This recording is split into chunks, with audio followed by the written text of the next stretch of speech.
All right, welcome to Coffee with Coaches and the Water. We have it. I already spilled my coffee this morning, but I still have some left. I hope you have some to save. Well, to get going. Well, less caffeine for me, I guess. But hey, I'm Heike Fallon. Hey. I'm Heike Fallon. I am a coach. I coach people to help them with their self-leadership, particularly holistic self-leadership, meaning really all life aspects, working on yourself, moving forward so you can reach your goals and dreams. What fell? It's okay. Well, while she's looking for what fell, I'm Shannon Passalacqua, and I am I thought I should have noticed that because I saw that on the back. I am the creator of the community for Miscarriage Warriors, and I help women heal after the grief of a miscarriage. And today we are talking about gratitude. And did you know that there's more to gratitude than just being thankful?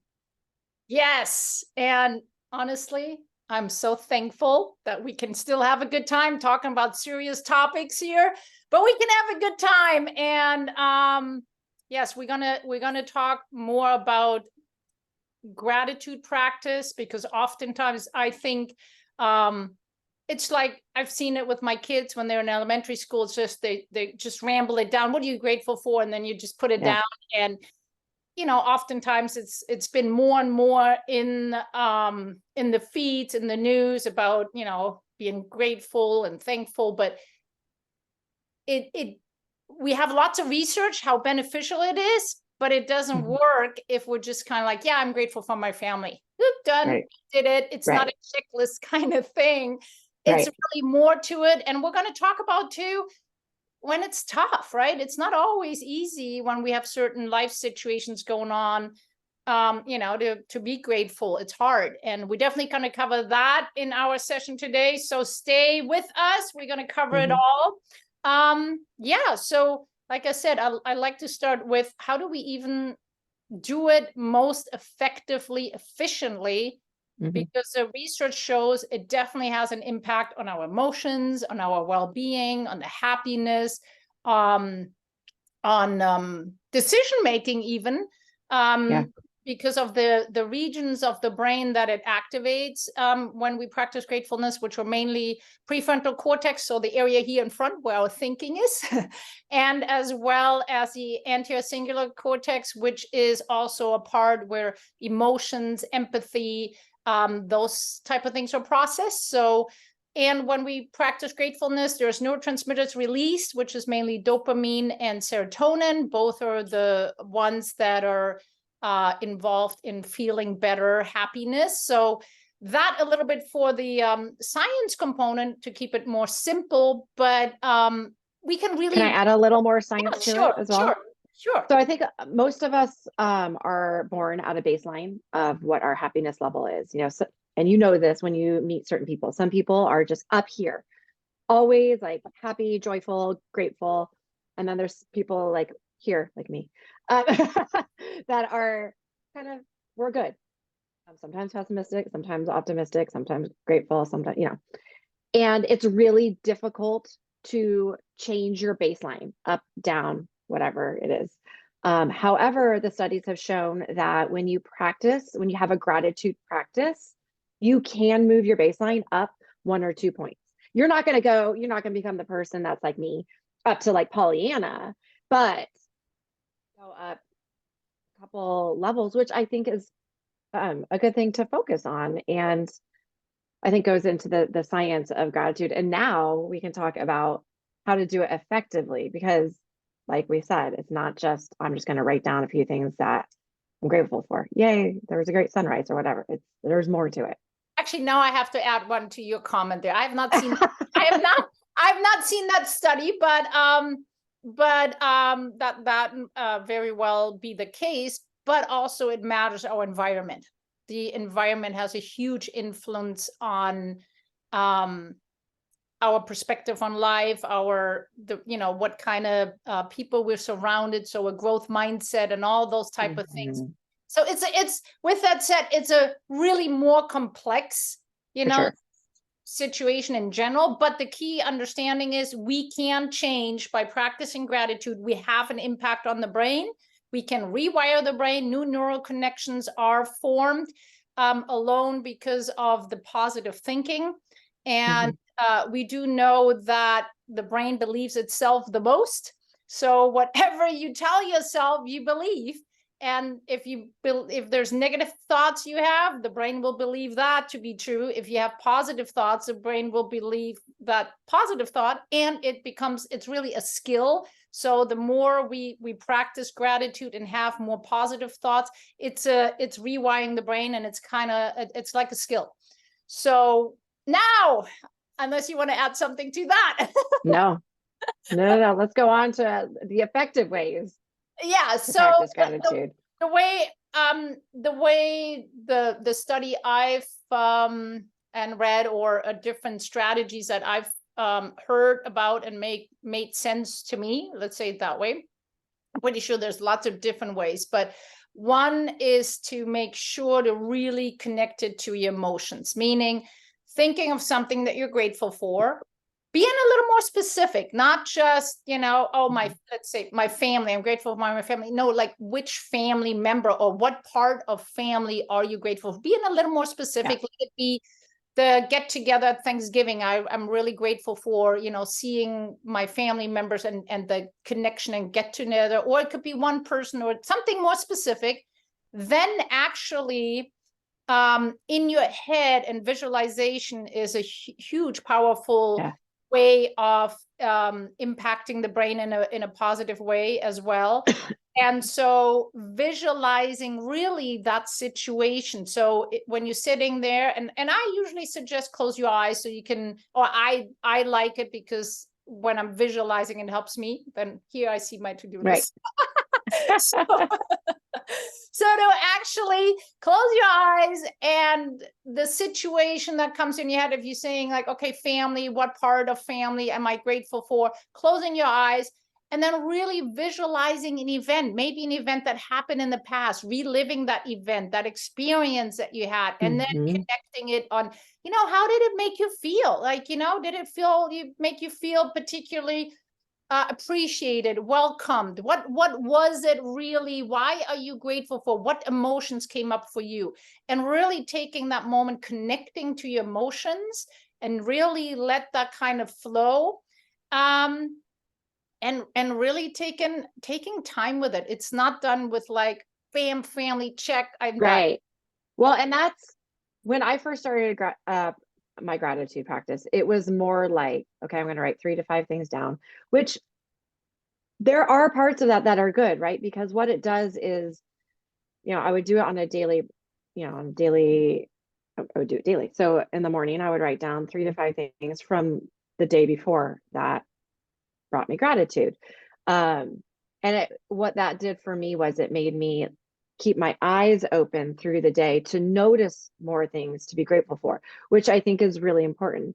However, to go deeper into it, like what you said, there is also some research to show that, you could write 3 to 5 things down, but then take one of those things and either write it out, like all the specifics around what happened. Like, oh my gosh, I saw this great sunset. Okay, well, what was happening during that sunset? Okay, well, I was at the beach, and the waves were crashing, whatever it was, and write it all down. So like you said, you're in the moment and you're feeling it again, because it isn't just, bam, bam, bam. That took me 3 to 5 minutes and now I'm done. It isn't a checklist. It's really visualizing, feeling it, and experiencing it again. And I think you said one really, really important part that I didn't mention yet. So utilizing all your senses, right? When you're writing that out, what do you see? What do you hear? How does it feel? Like really digging into all of the senses in that moment. So I love that. And yeah, writing it out, even more powerful. As we know, journaling has a whole nother level for the brain.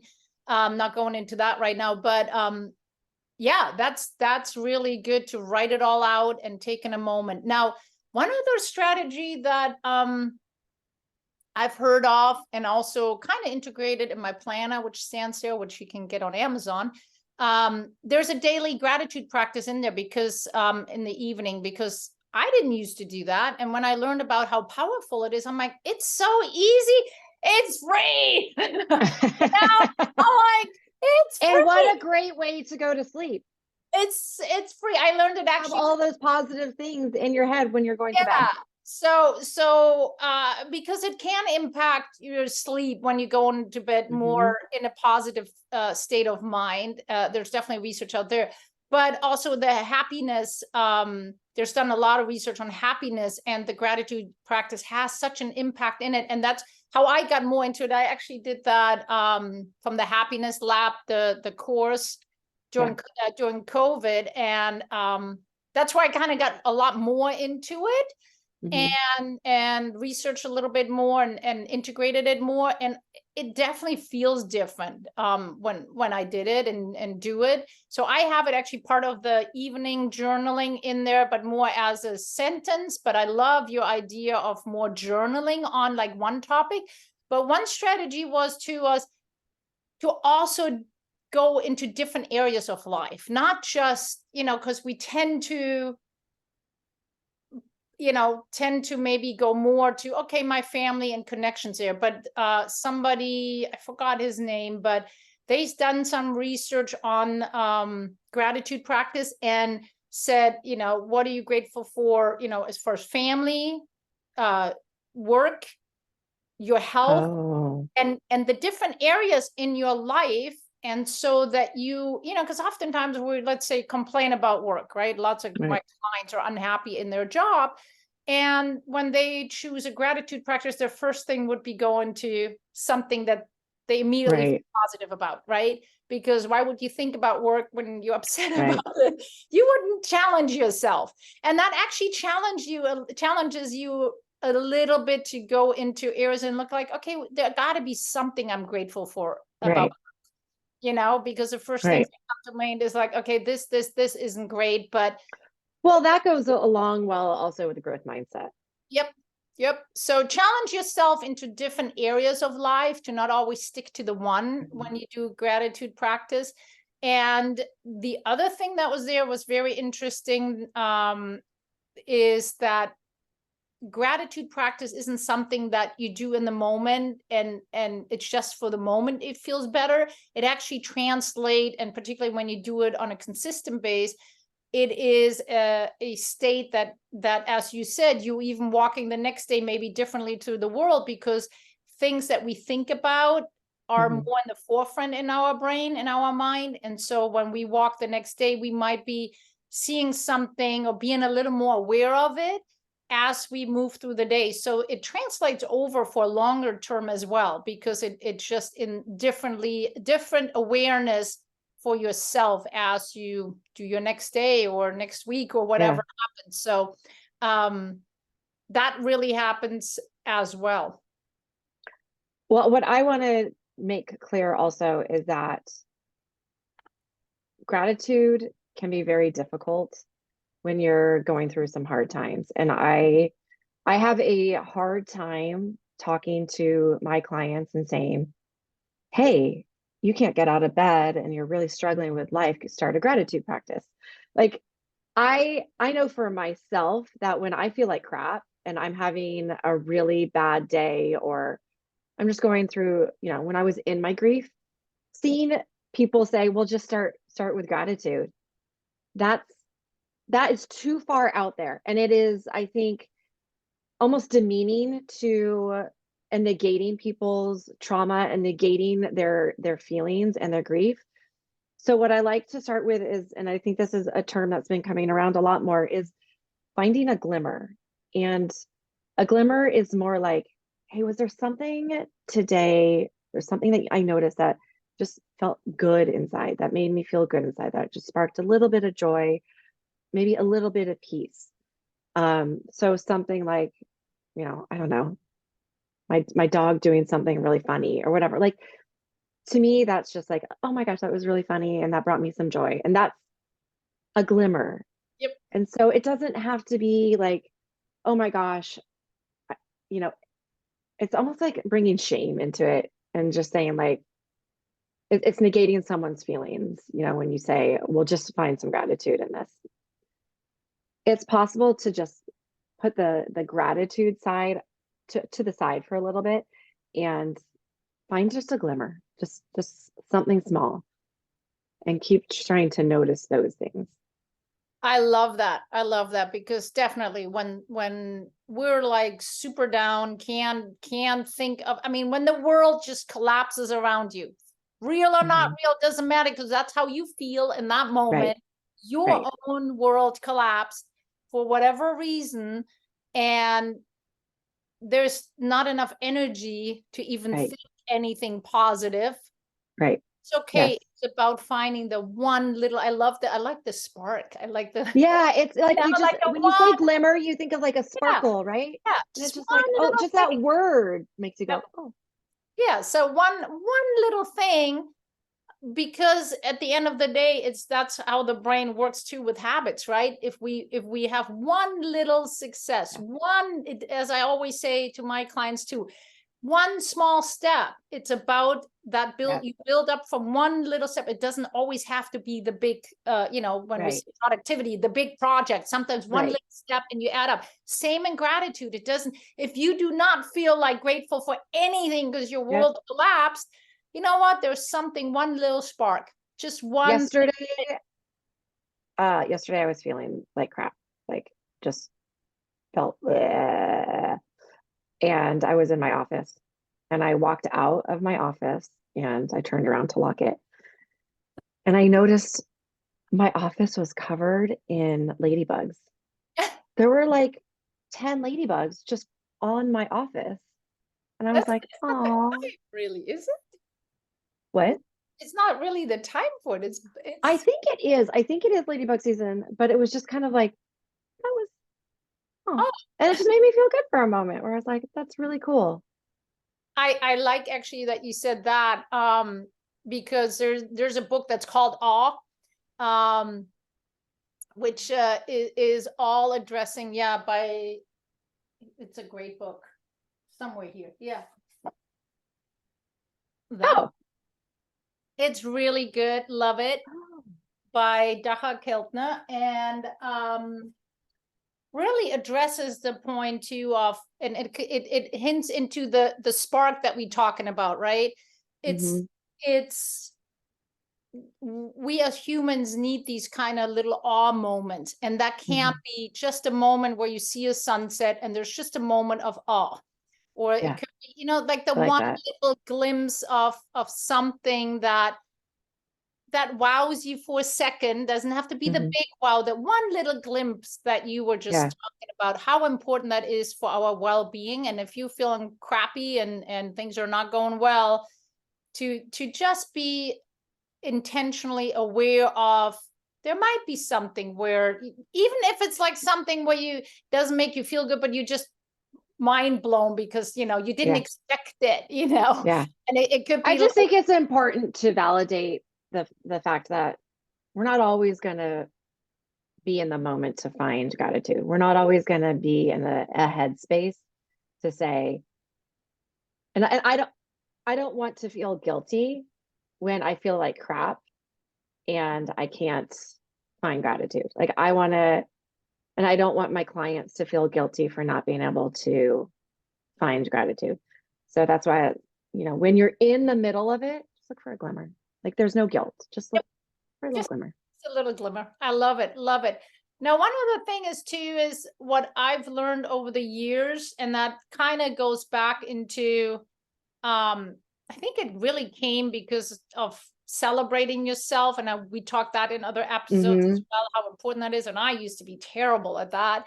I had to learn over the last years to do better with that. But what I realized too is,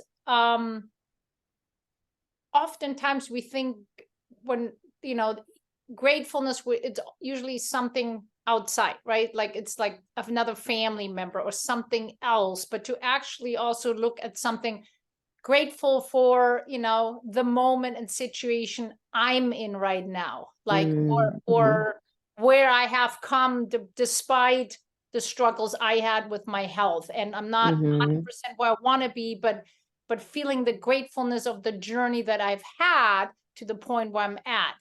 Right. So to really something that is more connected to me in my journey, I think is important too. So I started challenging myself more on that, because it's kind of, you know, turns into always like something. Yeah, you're right. You know, something out here. I'm you know, grateful for family, or grateful for this out there. But how about at some point we need to recognize ourselves. We need to recognize ourselves and being grateful for, you know, the work that we've done and put into ourselves. Yes, whatever it be, you know, health, accomplishments, and or it could be Hey, I survived the day. Yeah, it's just, I wanted to say, just even just a moment of a you know, something that we have maybe put out there and done for others, or what that impacted us in a way. So I think that is something that has also a profound impact on our health and well-being. So, which I love that. We're kind of celebrating ourselves a little bit in that sense. So, but also gratitude. Yeah, for sure. Yeah. So do you usually have so you usually do it in a journaling kind of format? Yeah. In the past I've done it journaling. When it's glimmers, for me, that's just noticing, like the ladybug story from yesterday. And again, like I keep saying, I know journaling is more beneficial, and I really need to get back into it. However, I've been feeling like crap and haven't been implementing it as well. So hoping to feel better and start implementing my gratitude and glimmer journaling. Do you write it down more? I do it usually when I use my own planner most evenings, but I have done too, because like I said, there was some studies out, don't know that one by heart right now, but even if you do it once a week, it just carries over. I have to find that one again, but I think that's really interesting, because once a week it doesn't sound like enough, but it's interesting that it is. Yeah, but it makes sense, because again, the awareness, right? That the awareness that we have by thinking of something we're grateful for will be there throughout the week, right? We'll stay, because it carries on. It carries on. So there was a study that if you do it once a week, has had basically similar, as far as I remember, right, similar impact on compared to every day. So even if somebody goes like, I don't want to do it every day, you know what? Do it once. Do it on a Sunday. Do it once a week. The only reason why that wouldn't work for me is I would forget. You know, it would be, you know, I would have to put it in my calendar to remind myself, which is fine. But I think that's why the consistency is good, to do it every day, because you get into a habit of doing it. But it is interesting to see that can carry over for an entire week. Well, and that's you said a good thing there, is it's a habit, right? And we need to implement it. So implementing a habit, usually one way is to have your rhythm going in the evening. If you do it in the evening or morning in some of your journaling, meaning chunking into a habit that you already have. Or it could be, hey, every time I'm getting in the car, I'm going to think of something I'm grateful for, whatever. Unless you have to drive a lot and get in your car. Unless you're really tired of paying gas. Well, the point is, chunking it with something usually is very good. Like I said, I usually do it in my evening journaling, but not, my journaling isn't a full writing out. I use my own planner, which has just a section where I write that in as a blank, and then I do it more in a visualization. I'm going to challenge myself though this week to actually write it out in journal. I want to see what happens with that. I think that would be interesting. Challenge myself on that one. So anybody here, challenge yourself too. I'll try. Yeah, you go for the visualization. I'll get back into it. I will do the visualization, because I think that right now, I think that's easier for me to take on. Yeah, awesome. Yeah, so and then figuring out what works for you. Is it a daily thing in the morning, evening, midday, whatever, or is it once a week on a Sunday? we've done it too with as a family at a dinner table, and just, you know, going around, what are you grateful for, and really sharing it. So that's another way to do it too. So there's, you know what I used to do? I used to go on gratitude walks. And so I would go on a walk and I would think about all the things that I'm grateful for. oh, I like that too. Because That's then you're using a lot of different strategies, tools that are good for you, right? You're walking, which is good. actually, that also connects with a different neurological component, because when we add things to our walking gait, manifest even stronger in the brain. So yeah, that's actually a good idea. So yeah, the gratitude walk, I'm gonna do that one too. So I'm gonna challenge myself on two things. I'm gonna do a writing out, and I'm actually gonna do a gratitude walk. I love that. Yeah, it's a good week to do it, friends. It's time. It's Thanksgiving week. Awesome. Good. For the whole week. Wow, we're coming to an end again. This was awesome. This is, I love all of it. Yes, I learned something new. So hopefully anybody listened to the end learned some stuff too. Challenge yourself to change it up, either starting gratitude practice or changing it up, and you know, you can integrate all these different strategies and look for a little glimmer. Alternate them around, or if the world is collapsing around you, find that glimmer, that little spark somewhere. There's something somewhere, and it's okay to start small. It's okay to feel like terrible and just start very little, but it's all about starting and slowly moving up. And your goal would be then to eventually maybe have one where you're feeling grateful, but it's a little build up, and it's okay however long it takes for you.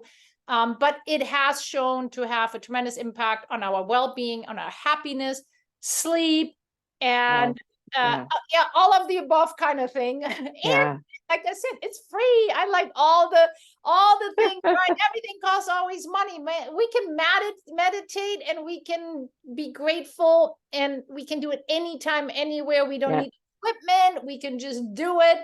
I'm like, there's no reason we don't utilize something that awesome that can rewire our brain. So with that said, if you love this episode, we have a lot of other ones we talked about, boundaries, community, grief. So journaling.